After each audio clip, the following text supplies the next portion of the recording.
Welcome back to another episode of The Radio Psychs, your premier podcast for insights into everything mental health. I'm Dr. Aaron Haddock.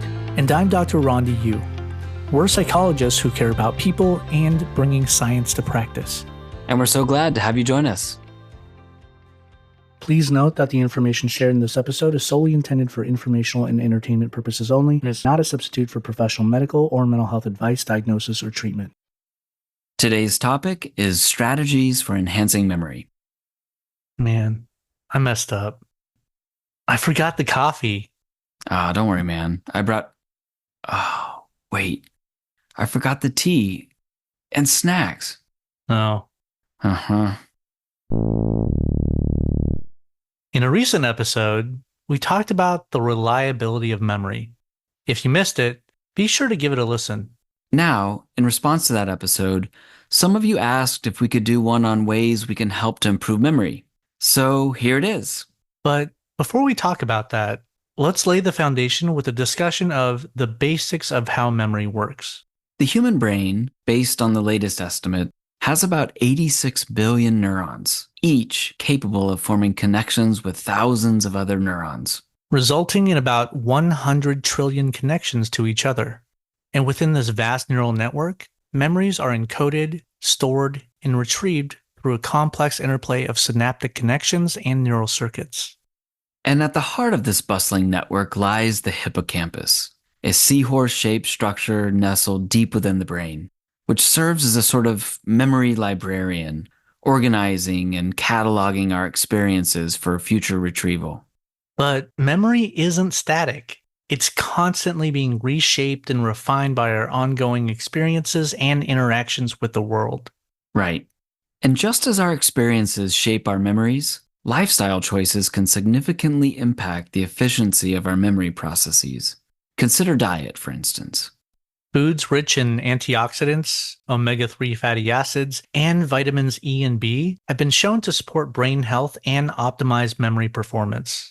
Studies have shown that consuming blueberries, walnuts, and fatty fish like salmon can improve memory, as well as protect against age-related cognitive decline. And then there's physical exercise. Studies have shown that regular aerobic exercise, such as running or swimming, can increase the size of the hippocampus and improve memory function. The wonders of exercise. It's not just good for our bodies, but also strengthens our mental faculties. To reap its memory-boosting benefits, aim for at least 150 minutes of moderate intensity exercise a week. And of course, we can't overlook the essential role of sleep in memory consolidation. During sleep, the brain replays and strengthens newly formed memories, leading to better retention and recall. So, it's incredibly important to prioritize getting 7 to 9 hours of quality sleep each night to give your brain the rest and rejuvenation it needs to optimize memory function. Now that we've laid the groundwork with diet, exercise, and sleep in supporting optimal brain function, let's talk about some of the techniques that have been studied and shown to enhance memory retention.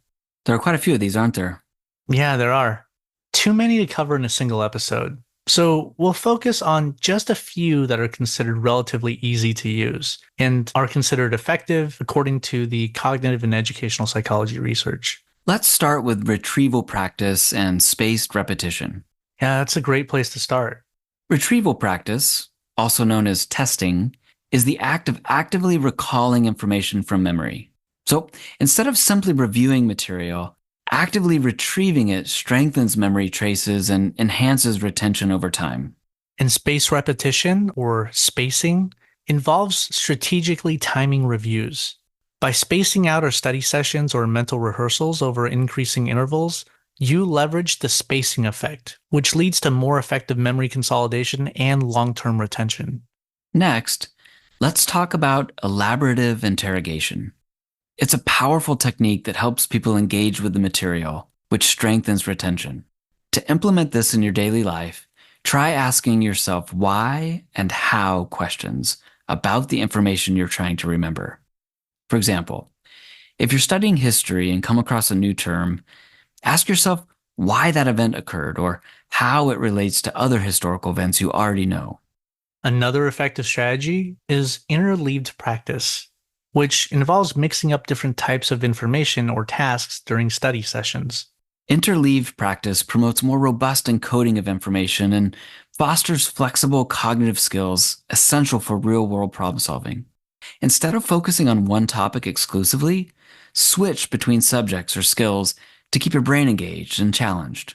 To implement interleaved practice, mix up your study sessions by alternating between different subjects or types of tasks.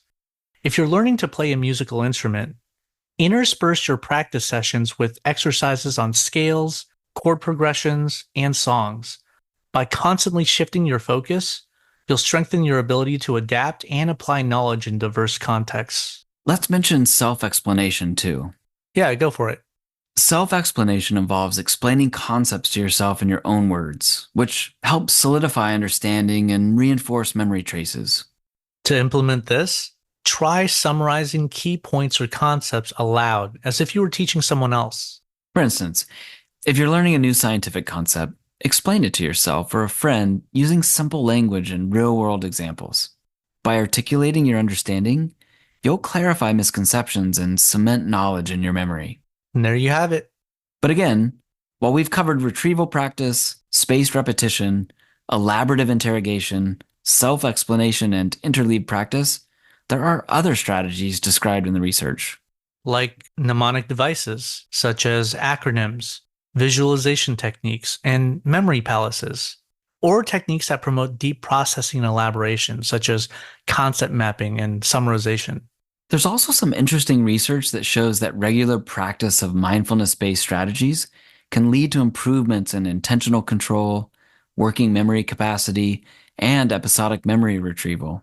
So, while we've covered some powerful techniques today, it's important to recognize that the landscape of memory enhancement is vast and varied, and that by exploring and experimenting with different strategies, you can find the combination that works best for you.